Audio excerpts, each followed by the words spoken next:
ये बताइए कि कितने लोग का आप अब तक पीट चुके हैं? देखिए, हमारे ऊपर दर्जनों मुकदमे होंगे, पत्थरबाजी और तोड़-फोड़। उसमें कि हम जेल भी गए, नैनी जेल में गए, ज़मानत पर भी आए। मैं तो ये मान के चलता हूँ समाजवादी पार्टी स्कूल में जिसकी भर्ती होती है, उसको सबसे पहले साइकिल चलाना आना चाहिए। आप अब तक कितने किलोमीटर साइकिल चला चुके हैं? हम अच्छा, हम जब हम जब आपकी इस एफआई व्यवस्था से खिन्न हैं, तो हम 10,000 किलोमीटर की साइकिल चला सकते हैं। लोहिया जी की कौन-सी नीतियाँ आपको बहुत भाती हैं? लोहिया जी का पूरा जीवन जो है नेहरू विचारधारा के विरोध में, कांग्रेस के विरोध में गुजरा और अब आप लोग तो लगता है कि मतलब एकदम समर्पित हो गए हैं कांग्रेस को। नेहरू जी समाजवादी वो भी थे। ये देखिए, देश पे बहुत बड़ा संकट है। आप उस पर भी तो बात करिए। अरे एक जो सबसे जहरीली विचारधारा है, उस पर भी तो बात करिए। तो हाँ, आंदोलन पता हुआ। चला सत्र नहीं चला है क्योंकि विपक्ष नहीं सहयोग करने चलने को दिया तैयार क्योंकि है। आप माफ़ी नहीं माँग रहे हैं। बीजेपी की कौन-सी नीतियाँ आपको सबसे ज़्यादा बुरी लग रही है आज के लिए? अब आप पीडीए का प्रयोग कर रहे हैं, वो भी जाति के समीकरण बैठाने का। लेकिन भारतीय जनता पार्टी एक ही काम है ना, वो ये सब बोलना और झूठ बोलना। अखिलेश जी प्रसिद्ध हैं अपनी लाल टोपी लगाए रखने के लिए। वो हमारा सर थोड़ा बड़ा है ना, वो आ नहीं पाती है उसको। आपको मैं देख रहा हूँ कि आप पॉडकास्ट के लिए आए तो बाकायदा टी-शर्ट पहन के चले आए, कैप भी नहीं लगाए। तो अखिलेश जी टोकते नहीं है क्या इसके लिए? तो अगड़ी जातियों के बीच में जाते हो तो वो कहते नहीं होंगे कि भाई आप तो पीडीए में जाइए, पिछड़ा दलित अल्पसंख्यक। बड़े-बड़े नेता जेलों में लंबा समय काट नहीं, चुके हमें हैं। कोई आप भी युवा नेता हैं, सोच रहे हैं, समझ नहीं, रहे हमें कोई हैं। डर नहीं है। नमस्कार, इंडियन प्रेस हाउस में आपका स्वागत है। मैं हूं नवल कांसेना।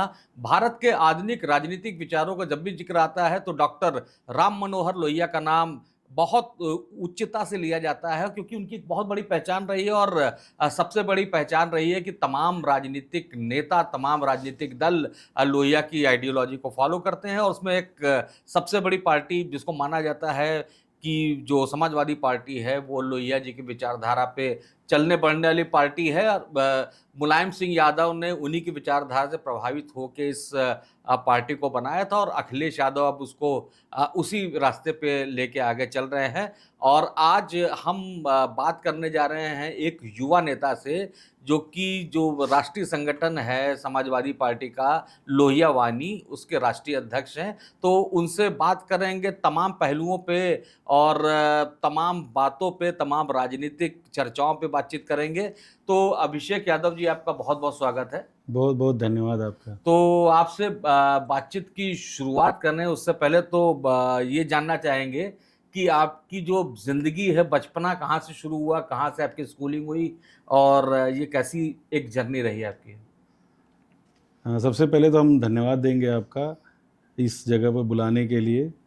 और पढ़ाई-लिखाई, बचपना, ये सब हमारा इलाहाबाद में रहा। हम इलाहाबाद विश्वविद्यालय से पहले वहीं पर एक बहुत प्रतिष्ठित स्कूल है, कर्नल इंटर कॉलेज, वहाँ से हमारा इंटर हुआ है। उसके बाद फिर हम इलाहाबाद विश्वविद्यालय में चले गए। उसके पहले की कुछ पढ़ाई गाज़ीपुर में भी हुई है और जो एकदम जब छोटे थे, नर्सरी और फर्स्ट सेकंड, ये हमारा इलाहाबाद में ही अल्लाहपुर एक जगह है, वहाँ पर हुई। तो ये पढ़ाई-लिखाई हुई, फिर विश्वविद्यालय में आ गए और विश्वविद्यालय में हमने ग्रेजुएशन किया। पीजी करने के लिए विश्वविद्यालय ने उस समय, चूँकि छात्र आंदोलन में इतनी सक्रियता थी कि क्षुब्ध होकर के विश्वविद्यालय प्रशासन ने हमें 3 साल के लिए डिबार कर दिया था। तो उस दौरान बड़ा संघर्ष रहा, पीजी नहीं करने दिया विश्वविद्यालय तो ने, ये बताइए कि आपको फिर लॉ माना किया। जाता है कि एक छात्र नेता के रूप में आप स्थापित हैं। लेकिन सवाल तो ये है कि आपने तो एक चुनाव भी नहीं लड़ा। हाँ, चुनाव नहीं लड़े, उसके पीछे कारण ये है कि जब 2005 में भी इलाहाबाद विश्वविद्यालय में प्रवेश लिए, उस साल चुनाव हुआ छात्र संघ का। एक वोट हमने दिया है, चुनाव लड़े ना हो लेकिन वोट हमने दिया है।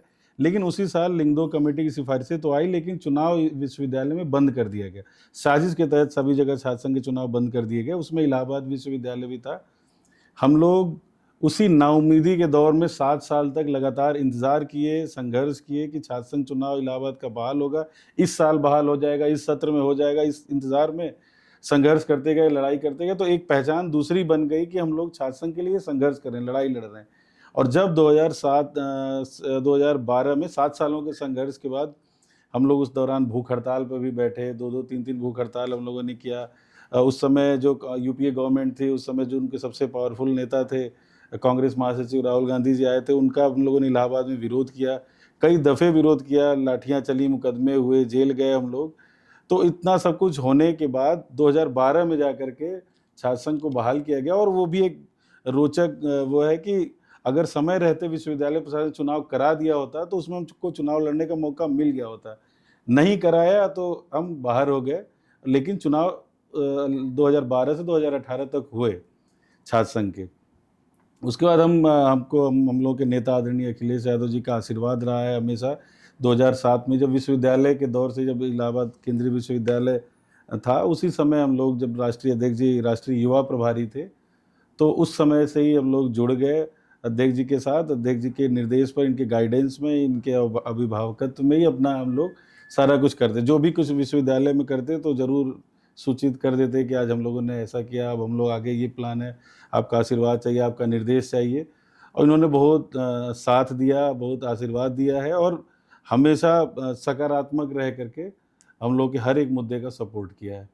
तो इनसे जुड़ जाने की वजह से बहुत सारी ऐसी चीज़ें थी जो छात्र संघ के दौरान की जो बुराइयां होती हैं छात्र नेता के रूप में जो आ जाती हैं, वो सब दूर रही, एक बड़े नेता का साथ मिल जाने की वजह बुराइयों से। की बात आपने जिक्र किया, मुझे अच्छा हाँ, लगा। जो सच है। और ये बताइए कि कितने लोग का आप अब तक पीट चुके हैं, क्योंकि नहीं, छात्र वो नेताओं को तो यही माना कभी। जाता है कि मारपीट करते देखिए, हैं। हमारे ऊपर दर्जनों मुकदमे होंगे, पत्थरबाजी और तोड़-फोड़, उसमें कि हम जेल भी गए, नैनी जेल में गए, जमानत पर भी आए, लेकिन आज तक कभी कोई पत्थर नहीं नहीं उठाया। नहीं, मैं इसीलिए पूछ रहा हूँ ना कि नहीं, जैसे आपने बोला ना कि एक कितने एक लोग। मौन प्रदर्शन भी होता है, एक शांतिपूर्वक धरना भी होता है, एक गांधी जी की सोच भी होती है, एक होती है ना, कि मारपीट करना, बसें जला देना, पत्थरबाजी करना, और ये समाजवादी पार्टी की एक लंबे समय तक पहचान भी रही है।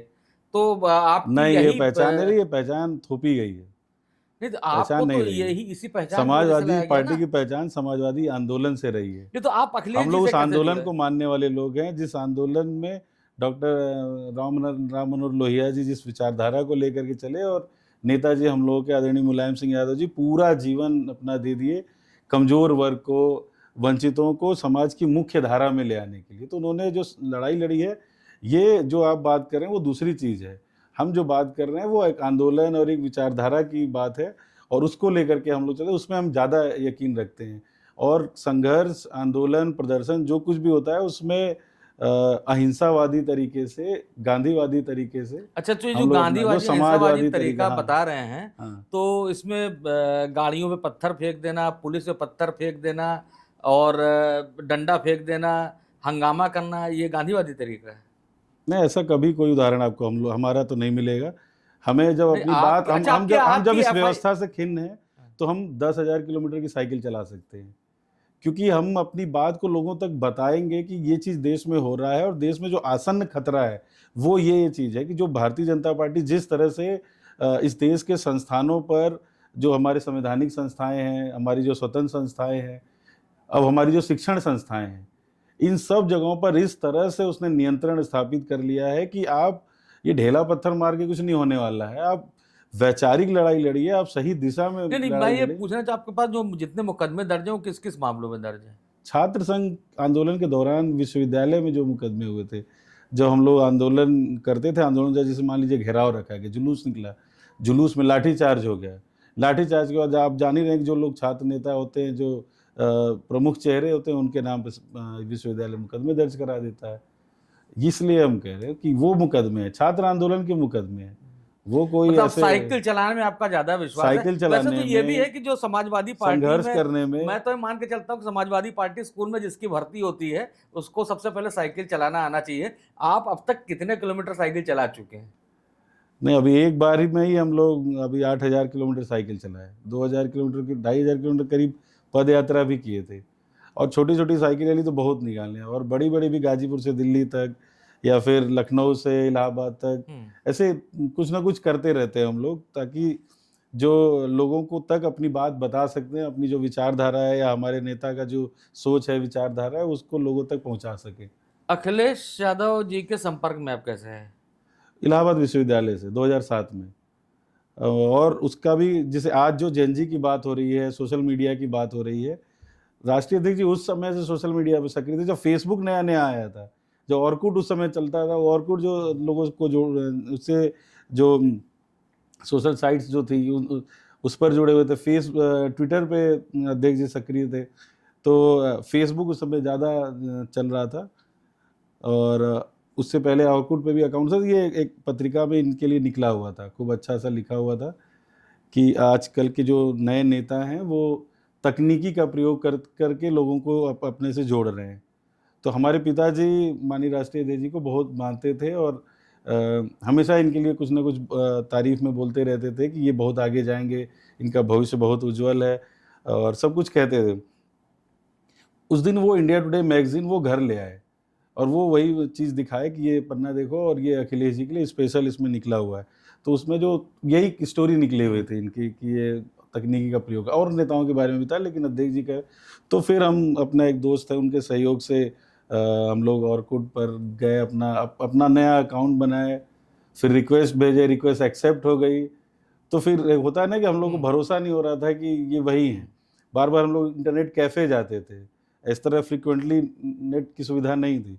कैफ़े में जाके भेजते थे, फिर अगले दिन जाके उसका रिप्लाई देखते थे, तो वो रिक्वेस्ट भेजे, वो अगले दिन एक्सेप्ट, फिर प्रणाम लिखे, वो अगले दिन उसका रिप्लाई आया।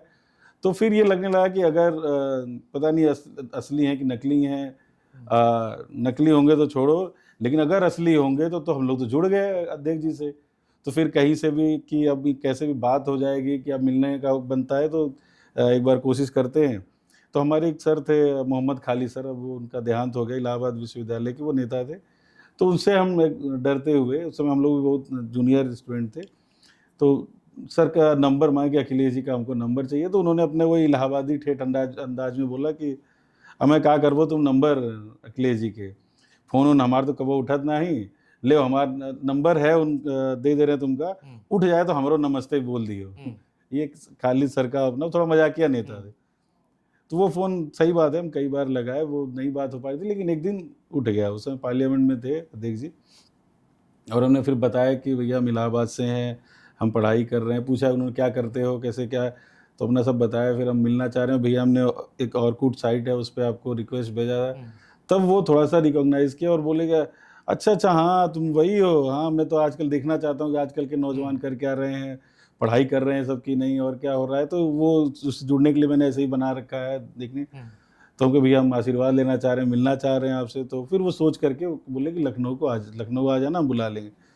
फिर जब आए, फिर मिले उनसे, तो वो फिर जुड़ गए, फिर वो नाम से जान गए, फ़ोन नंबर हमारा सेव कर लिया। और उसके बाद फिर कुछ भी हम लोगों को नया करना होता था यूनिवर्सिटी में, जो भी कुछ करते, छोटा-मोटा प्रदर्शन भी करते थे, जो अखबारों में निकलता था, वो अखबार की कटिंग उठा करके भेज देते थे ऑर्कुट पर ही, स्क्रैप के माध्यम से।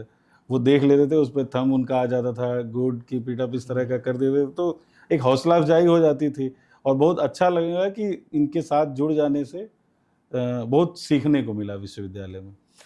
अच्छा, लोहिया वानी वहाँ से में जुड़े के राष्ट्रीय अध्यक्ष आप कब हुए? 2023 में। 2023 में। हुँ। लोहिया जी की कौन सी नीतियां आपको बहुत भाती हैं? लोहिया जी की देखिए, एक तो पूरी लोहिया जी स्वयं में एक अद्वितीय व्यक्तित्व रहे हैं।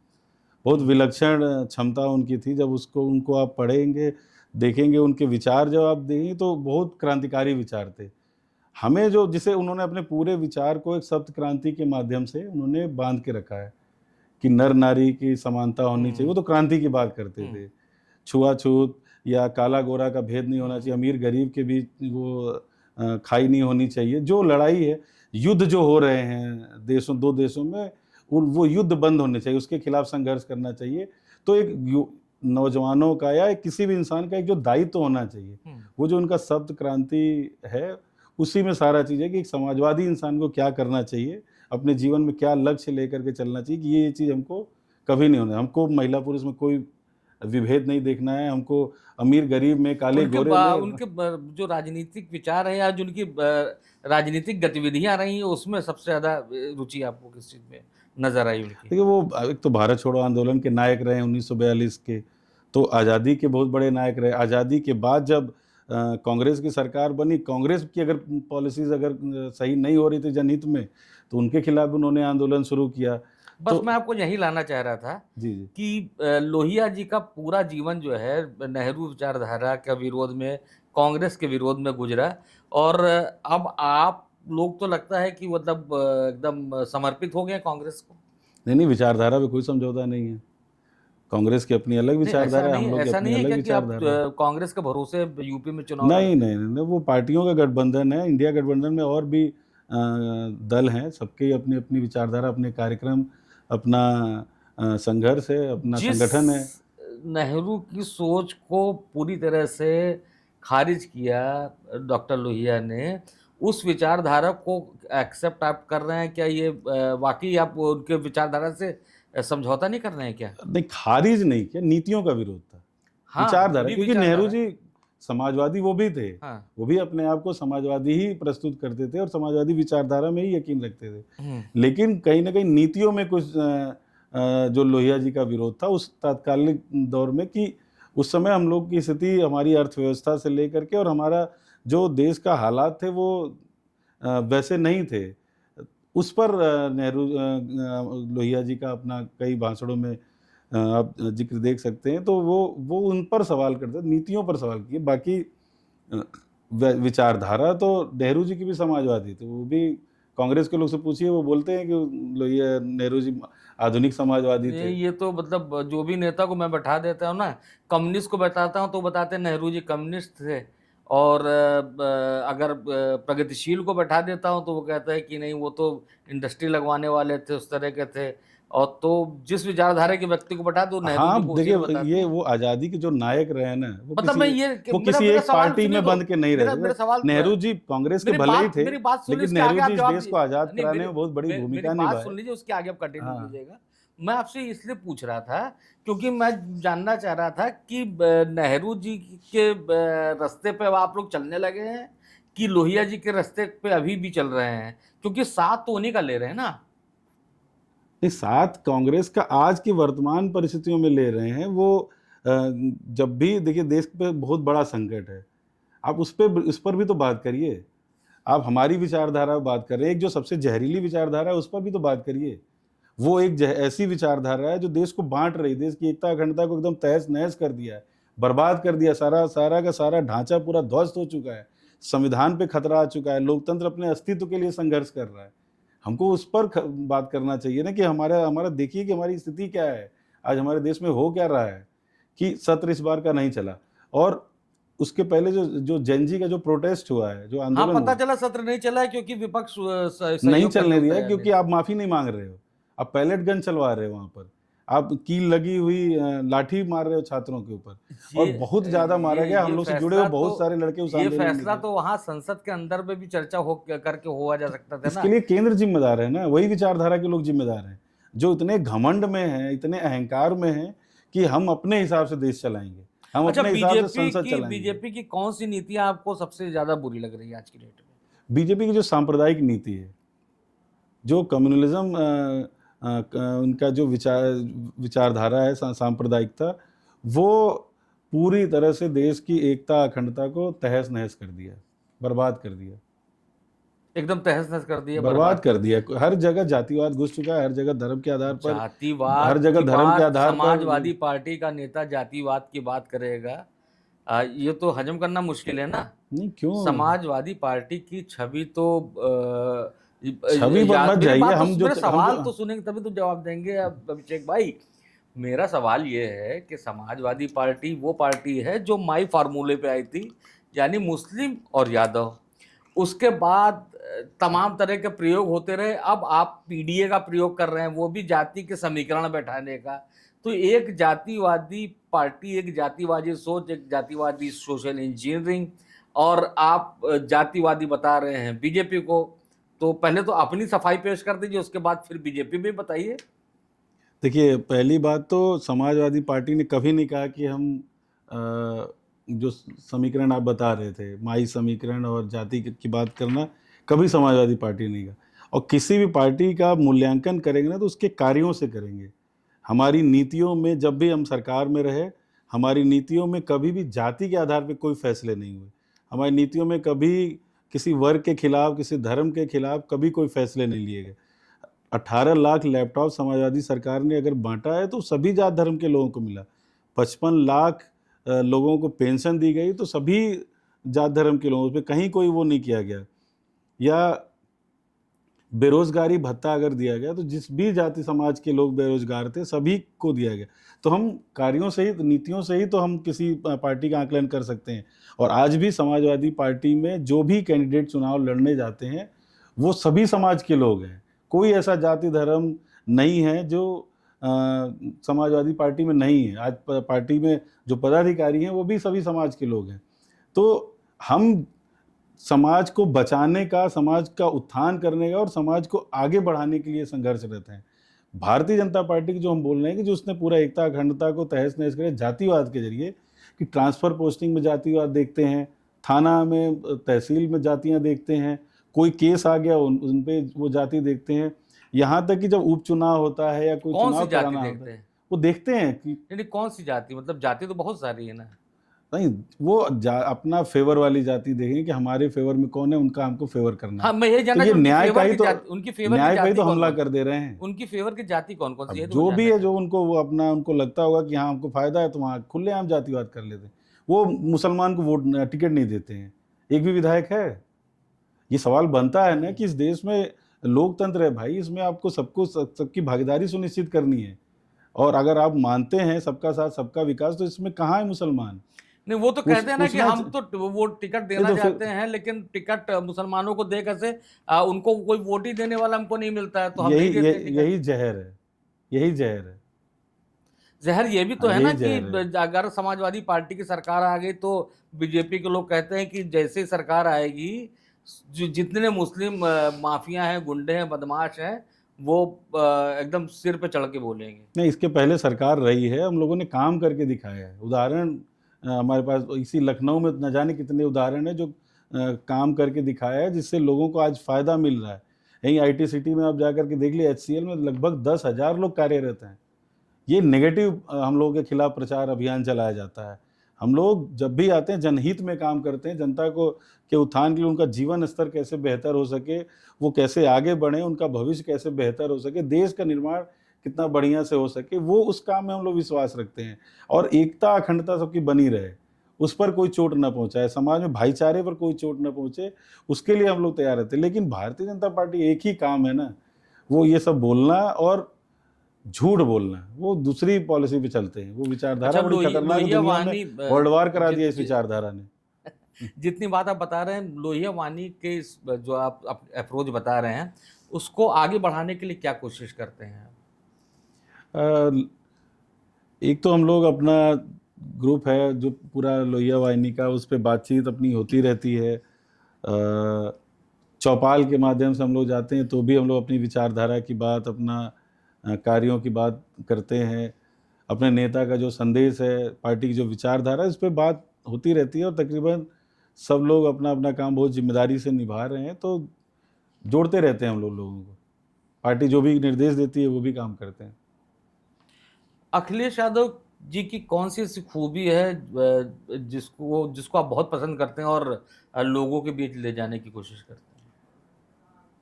एक तो भरोसेमंद नेतृत्व, अनुशासन, गजब का अनुशासन। हमने आज तक किसी को नहीं देखा ऐसे, कि जो अनुशासन उनका है और जिसको वो फॉलो करते हैं। एक सामाजिक जीवन में रहने वाला व्यक्ति के लिए बहुत कठिन है कि उन्हें दौरे पर भी जाना है, रैली में भी जाना है, पार्लियामेंट में भी जाना है, पार्टी ऑफिस में भी जाना है। लेकिन इन सब को एक साथ जोड़ करके वो कैसे चीज़ों को मैनेज कर ले जाते हैं, वो मतलब सीखने वाली चीज़ है। और सब कुछ अनुशासन में रह के, क्योंकि आपको फिट रहने के लिए भी कुछ करना है, आपको थोड़ा रेस्ट भी करना है, आपको लोगों से मिलना-जुलना भी है, अखबार न्यूज़ में देश समाज में क्या चल रहा है वो भी देखना है, अपडेट भी रहना है और पार्टी कार्यकर्ताओं को भी कभी पूरा ध्यान रखना है, चुनाव भी सामने है, उसकी चुनौतियाँ भी हैं। तो इन सब चीज़ों में कैसे सामंजस्य बिठाते हैं, और ये अनुशासन का सीखने लायक है। और दूसरी चीज़ की जो भरोसा है, वो अगर ओके भी कर दिए किसी चीज़ के लिए, तो फिर वो 4 साल बाद भी ओके है।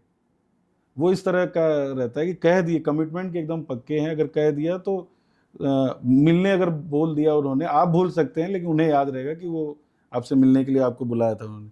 ऐसी बहुत सारी चीज़ें उनकी हैं, वो मतलब विराट व्यक्तित्व हैं, एकदम अलग ही मतलब विलक्षण उनका व्यक्तित्व है।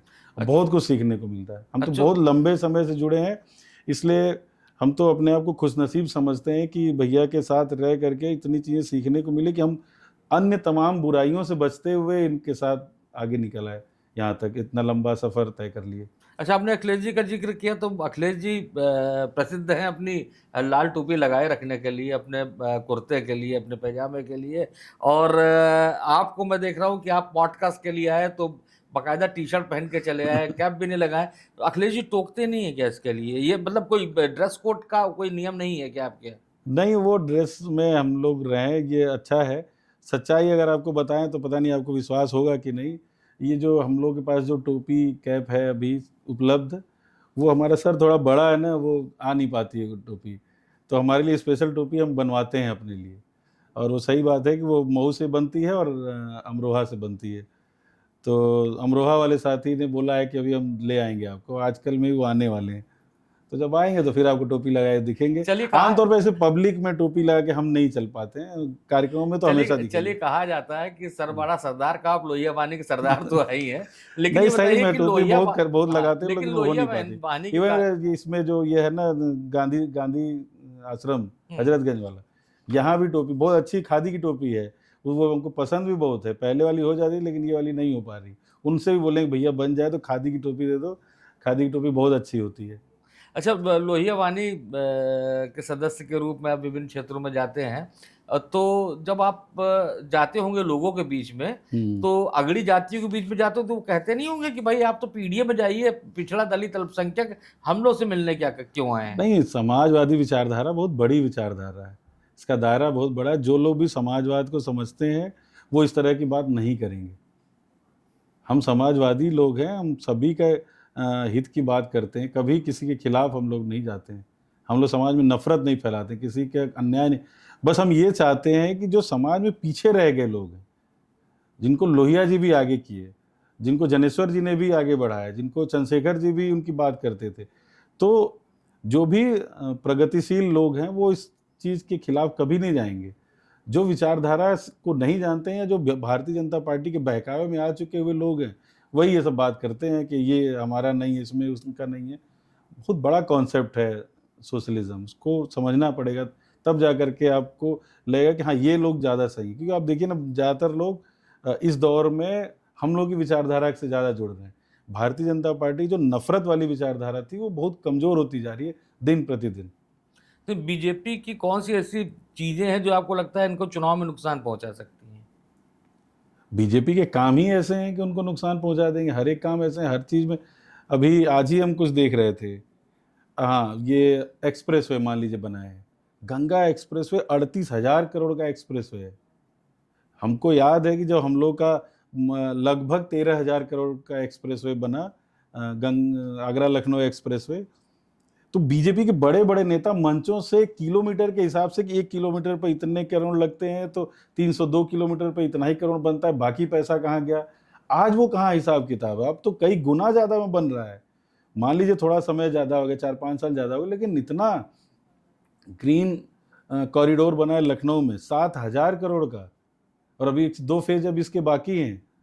आपका लिंक एक्सप्रेसवे बन रहा है, बन गया है। एक तो बना है 5 साल में, और बनाया भी तो 9,000 करोड़ का वो एक्सप्रेसवे बन गया है। तो कितना खर्चा ये लोग कर रहे हैं। और स्थिति देखिए, ये 4600 करोड़ का तो बना ना, ये कानपुर वाला है एलिवेटेड सड़क, 100 से ज़्यादा गड्ढे हो चुके हैं। कार्रवाई हो रही है, सरकार ने वापस लिया फैसला कि टोल अभी नहीं लेंगे। सोचिए, लेकिन ये मुद्दा इसलिए नहीं बन रहा है क्योंकि इनकी जो मीडिया क्या बोलते हैं उसको, एक सवाल पूछ करके और फिर ये जो जवाब दे देते हैं, बस वहीं पर नेक्स्ट क्वेश्चन, क्रॉस क्वेश्चन नहीं होता है इनके साथ। जैसे हम लोगों के साथ क्या होगा कि मीडिया में एक दिन भर का एजेंडा बना लेंगे, शाम के टाइम उस पर डिबेट बैठा देंगे और इतना ज़्यादा बोल देंगे कि वो पूरे समाज में वो चर्चा का केंद्र बन जाएगा कि हाँ, ये चीज़ हो रहा है। इनका क्या है, इनका कोशिश की जाती है इनके मुद्दे को दबा लिया जाए। जैसे चंदा चोरी है या एक्सप्रेसवे में घोटाला, गड़बड़ी है, ये सब दबाया जा रहा है ना, ऊपर से बोल दिया जाता है। यही तो सिस्टम डेवलप हुआ है इस पिछले 10-12 सालों में। बाकी चुनाव में हार जीत लगा रहता है, उससे किसी को कोई दिक्कत नहीं है। लेकिन कोई ये पार्टी अगर ये तय कर ले कि हम कभी चुनाव हारना ही नहीं चाहिए, हमको बरसों बरस शासन करना है, और उसी के लिए तमाम दिन रात तोड़फोड़ करे, नीतियां उस तरह का ले आए, बिल उस तरह का सदन में ले आए, तो उसकी वजह से आसन खतरे को तो हम भांपेंगे ना, कि आप भ्रष्टाचार भी करो, बेईमानी भी करो, चुनाव आयोग को भी अपने साथ मिला लो और चुनाव भी सारा जीत लो, उसके बाद जो डिलीवर आप कर रहे हो वो पूरी तरह से जनता को मतलब बर्बाद करके रखा है, और कुछ दे भी नहीं पा रहे हो, और आपकी सोच जो है वो इतनी कदर है, तो जाहिर सी बात है कि कभी ना कभी तो आपको उस पर आप सवाल उठाएंगे ही। तो ये वही सब चीज़ें चल रही हैं इस समय, इसलिए हम लोग चाहते हैं कि बीजेपी हटना चाहिए, क्योंकि इन्होंने अब बहुत कर लिया और कुछ भी नया इनके पास नहीं है अपने देने को। अच्छा अभिषेक जी बताइए कि इस बार चुनाव में मुद्दे क्या होंगे, किस रूप में आप लोग देख रहे हैं चुनाव को? चुनाव में तो सबसे बड़ा मुद्दा बेरोजगारी का है। हर एक मोर्चे पर सरकार विफल रही है, लेकिन नौजवानों के साथ तो पीढ़ियां बर्बाद कर दिया इन्होंने। ये हम लोग की जो पीढ़ी थी, ये तो इनके शासनकाल में बेकार चली गई। अब हम आगे वाली जो पीढ़ियां हैं उनका भला हो सके, इसलिए इनका सत्ता परिवर्तन होना बहुत ज़रूरी है। साथ साथ महंगाई इतना ज़्यादा हो चुकी है कि घर चलाना मुश्किल हो गया। घरों में लोग खून के आंसू रो रहे हैं, और बाजार का इतना प्रभाव हो गया है कि सबके शौक बड़े हुए हैं, सब लोग कुछ करना चाहते हैं, लेकिन आपने हर उस चीज़ का फ़ायदा ये सरकार उठाती है कि जहाँ से भी जनता का इंटरेस्ट अगर जगता है, वहाँ टैक्स लगा देगी, वहाँ दाम बढ़ा देगी। तो मूलभूत चीज़ों से लेकर के, और जो ज़रूरत की चीज़ें हैं या थोड़ा शौक की चीज़ें हैं, उन सब का दाम बढ़ा करके इन्होंने लोगों की पहुँच से बहुत दूर कर दिया है। तो वो ये मुद्दा है। शैक्षणिक संस्थानों में जो रिजर्वेशन की पॉलिसी को नहीं माना जा रहा है, भर्तियों में जानबूझ करके अपने लोगों को भरने के लिए, संघ के लोगों को भरने के लिए इस तरह से किया जा रहा है। ये सब मुद्दे हैं, नौजवानों के ये बड़े मुद्दे हैं। नहीं तो इसमें क्या बुराई है? जो पहले कम्युनिस्टों ने भर्ती कर दी, कांग्रेस ने भरे थे, अब ऐसे लोग आ रहे हैं जो राष्ट्रवादी विचारधारा से जुड़े हुए हैं, तो उसमें क्या बुराई है? नियम कानून भी तो कुछ होता है सर। इस देश में संविधान में आरक्षण मिला हुआ है, नौकरियां नियम के दायरे में रहकर होनी चाहिए। उस सब से साजिशन आप खिलवाड़ करेंगे और जानबूझ करके अपने लोगों को भर देंगे विश्वविद्यालय कैंपसों में, और ये कहेंगे कि पुराने में ऐसा नहीं हुआ हो गया, तो उसकी जांच कराइए आप। आपके हाथ में सरकार है ना, सब चीज़ें गलत नहीं होना चाहिए। किसी भी छात्र के भविष्य की बात है, और किसी भी छात्र के साथ अन्याय नहीं होना चाहिए, उनका शोषण नहीं होना चाहिए। कोई अगर भर्ती के लिए अप्लाई कर रहा है और उसके सामने ही किसी शोर सिफारिश वाला संघ के कहने से किसी का हो रहा है, तो वो उस छात्र पर क्या बीतती होगी। और ये इन छात्रों की संख्या इतनी ज़्यादा हो चुकी है कि वही सबक सिखाएंगे इनको। आप रोजगार की बात कर रहे हैं, शिक्षा की बात कर रहे हैं, और इसी के आधार पे, इन्हीं मुद्दों के आधार पे चुनाव में जाना चाह रहे हैं। रोजगार, शिक्षा तो है ही विकास है, की भी बात कर रहे हैं, महंगाई की भी बड़ा बात कर मुद्दा रहे हैं। है। मेरी बात तो सुन लीजिए, सवाल सुन हाँ। लीजिए। महंगाई की बात कर रही, तमाम मुद्दों की बात कर रहे हैं, लेकिन समस्या तो ये आती है ना कि वो लोग राष्ट्र की बात करते हैं, हिंदुत्व की बात करते हैं, आप तुष्टीकरण की बात करते हैं, मुसलमानों की बात करते हैं, और ये क्या नाराजगी का विषय नहीं बनेगा जनता हम में? प्रैक्टिकल बात करते हैं, व्यवहार की बात करते हैं। जो आंकड़े हमारे सामने हैं, हम उनको लेकर के चलते हैं, हवा में बात नहीं करते। वो विचारधारा ही ऐसी है कि दक्षिणपंथी विचारधारा यही सब बात करती है, हवा में वो महल बनाते हैं, आपको दूर के सपने दिखाएंगे, आपको एक काल्पनिक दुश्मन पैदा नहीं, वो दूर के करेंगे। सपने नहीं दिखा, तो साफ साफ बता रहे हैं। मुख्यमंत्री खुद कह चुके हैं कि अतीक जैसे लोग जो समाजवादी पार्टी के लोग थे, मुख्तार जैसे लोग, इन लोग का सफाया हुआ उत्तर प्रदेश से, वरना यही लोग वसूली करते थे, यही लोग अपहरण करते थे। नहीं, अब उस पर देखिए, अब आप सवाल पूछ रहे हैं तो कड़े सवाल हम भी तो कर सकते हैं। हाँ बिल्कुल, आप सफाया स्वतंत्र माने हैं। कैसे? न्यायिक पुलिस कस्टडी में थे ना अतीक अहमद, फिर कैसे गोली चली? गोली उनके ऊपर चली पुलिस अभिरक्षा में, और आप कह रहे हैं कि आदित्यनाथ कहते हैं कि वो सफाया हुआ। तो इसका मतलब क्या है? बात ये है कि जब स्टेट ही जुल्म करने लगेगा। अभी हम लोग के नेता बाहर आए थे कुछ दिन के लिए, और उनको साजिशन लगभग 30 महीने से ज़्यादा समय से जेल में रखा है आजम खान साहब को। खान साहब ने एक टीवी बाइट पर हम सुन रहे थे उनको, उन्होंने कहा कि हम लोग 4-4 बार सरकार में रहे, हमें नहीं पता था कि सरकारें भी जुल्म करने के लिए होती हैं। तो सरकार भी जुल्म करती है। नहीं तो हम लोग तो ये मान के चल रहे थे कि सरकार जन कल्याण के लिए होती है, लोगों की मदद करने के लिए होती है। लेकिन ये ऐसी सरकार है जो जुल्म कर रही है कि कैसे कोई चीज़ विध्वंस की जा सकती है, वो ये दिखा रहे हैं। तो अ, इस सरकार ने जो जुल्म किया है ना, जो अन्याय किया है लोगों पर, और इतने लोग पीड़ित हैं ना, इतना हर जगह लोगों ने अपमान सहा है।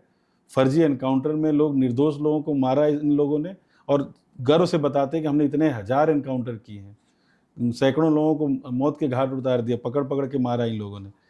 तो जो तहसीलों से लेकर थानों में हर जगह अन्याय झेल रहा है, और आप अ, अपने किसी चीज को जो आपकी चूक की वजह से हुई, उसको आप बता रहे हो, अपनी वाहवाही में जोड़ने की कोशिश कर रहे हो, तो गलत तो आप हो ना।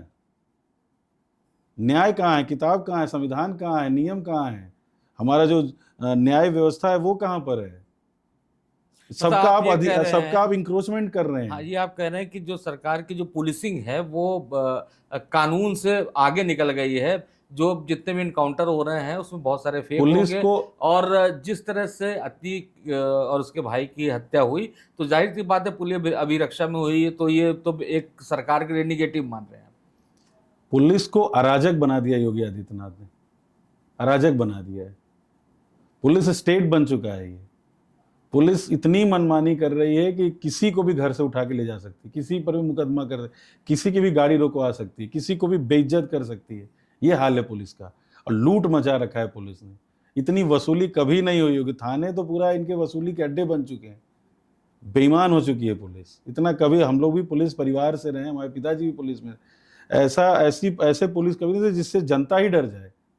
जनता पर आक्रमण कर दिया इन लोगों ने मिल करके। अपनी ताकत का बेजा इस्तेमाल अगर किसी ने किया है तो इस सरकार में, इस सरकार की पुलिस ने किया है। और पुलिस को खुली छूट दे करके, जानबूझ करके, जो अपने राजनीतिक दुश्मन हैं, अपने जो अपोनेंट्स हैं, उनको उनके खिलाफ इस्तेमाल करते हैं पुलिस का।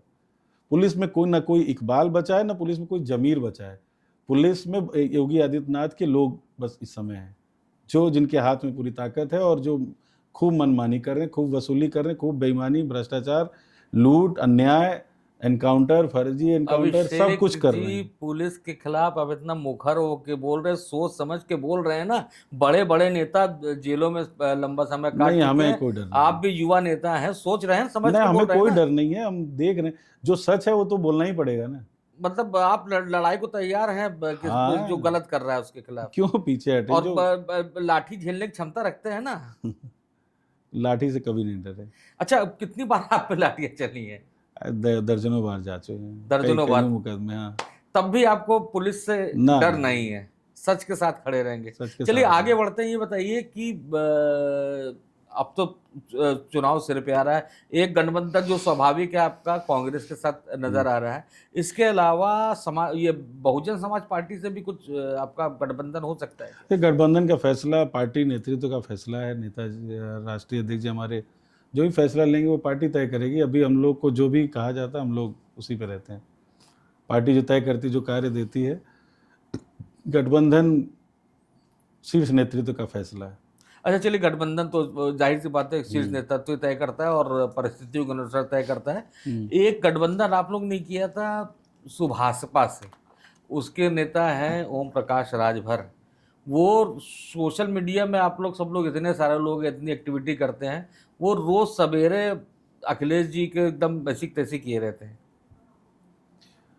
हमको लगता है ना कि उनकी पार्टी भी कोई और चला रहा है, उनका विभाग भी कोई और चला रहा है, और उनका सोशल साइट भी कोई और ही चला रहा है। वो खुद में कुछ नहीं बचे हैं। नहीं नहीं, खुद का उनका कुछ नहीं है, मतलब कुछ है ही आप नहीं। वो खुद जानते होंगे कि उनका फेसबुक कौन चला रहा है, उनका ट्विटर कौन चला रहा है। ट्विटर तो अगर ये कोई ना सच कोई हैंडल करता है, किसी हर बड़े नेता नहीं का। हैंडल करता है, जो आप बोलते हो वो लेकिन करता जो है। बोलते आपकी वही सोच आता वहां है पर ना। दिखनी चाहिए। हाँ। अगर आपकी सोच वहां पर है तो आप सोचिए आप क्या कर रहे हैं। झूठ आप परोसेंगे सुबह सुबह। आप अपना विभाग का तो बताइए, अपने विभाग की स्थिति बताइए, क्या स्थिति है। मतलब आप ये कहना चाह रहे हैं कि बीजेपी उनका ट्विटर हैंडल चले, ऐसा क्या है? हाँ, सच है ये, सच है ये। आप जांच करवा लीजिए।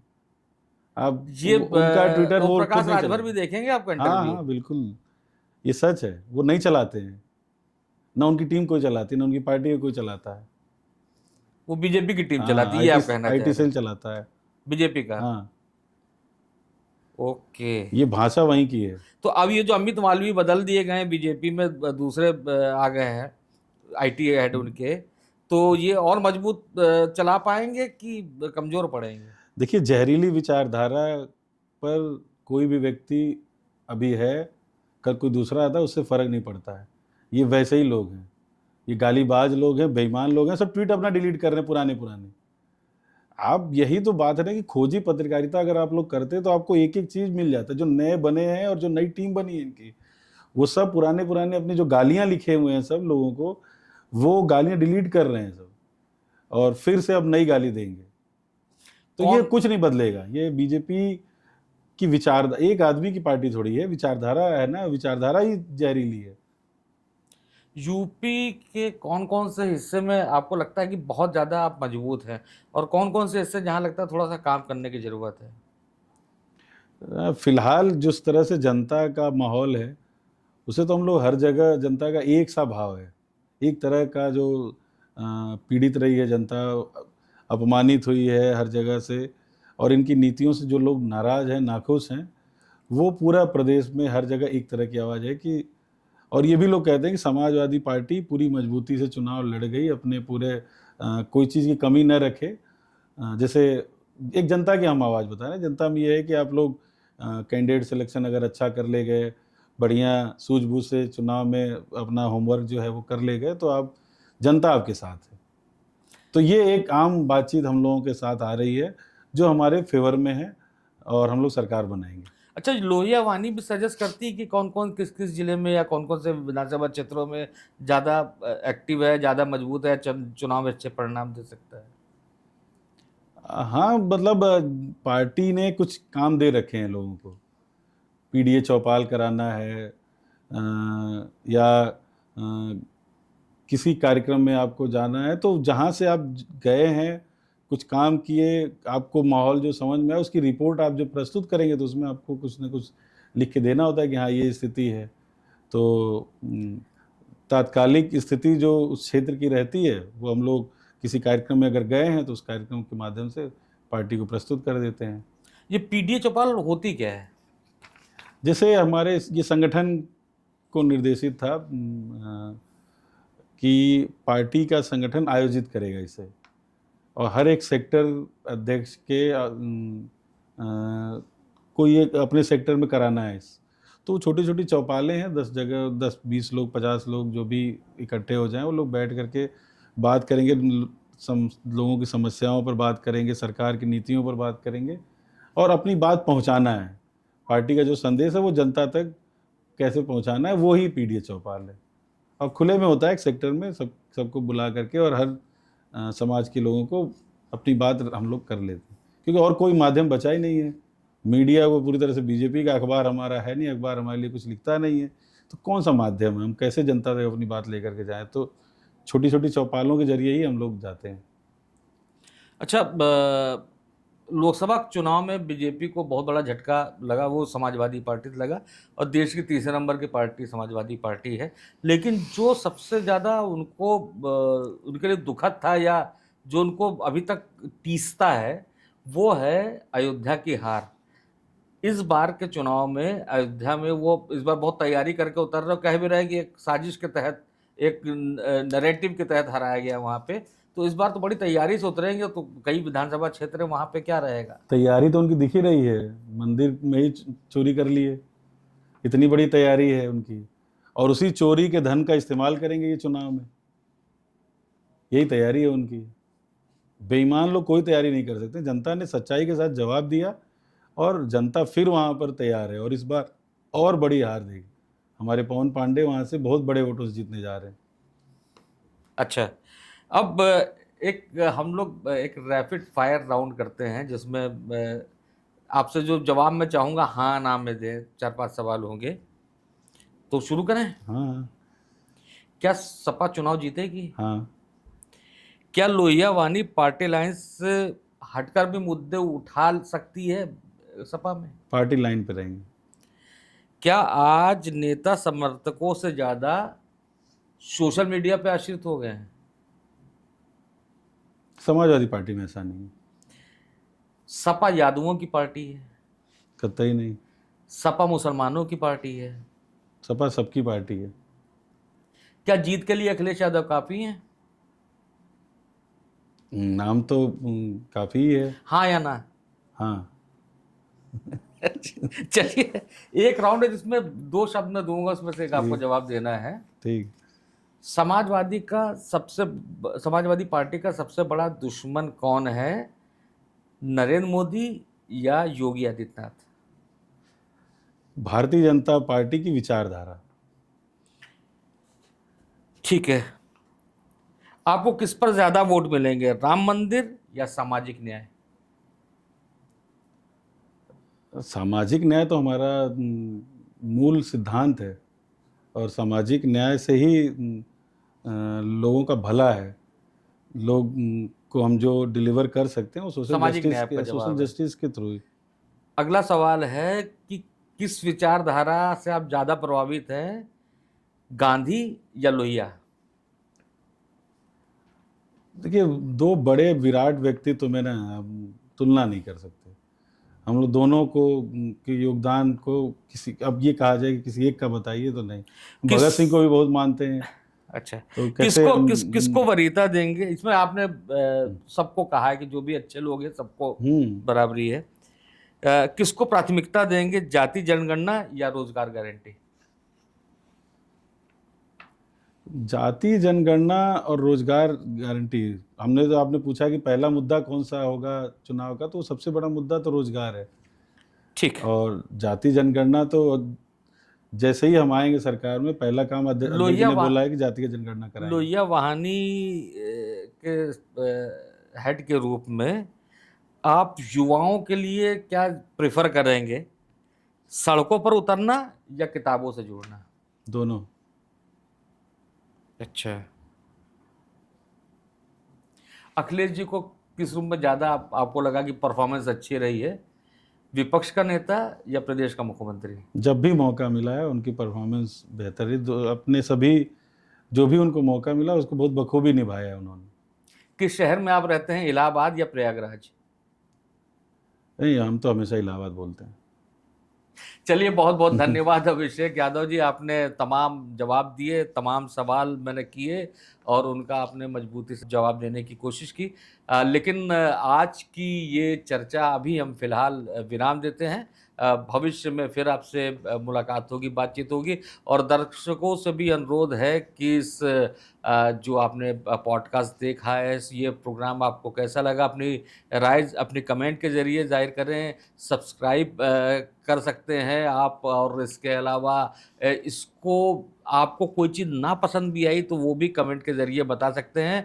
फिलहाल मुझको इजाज़त दीजिए, नमस्कार।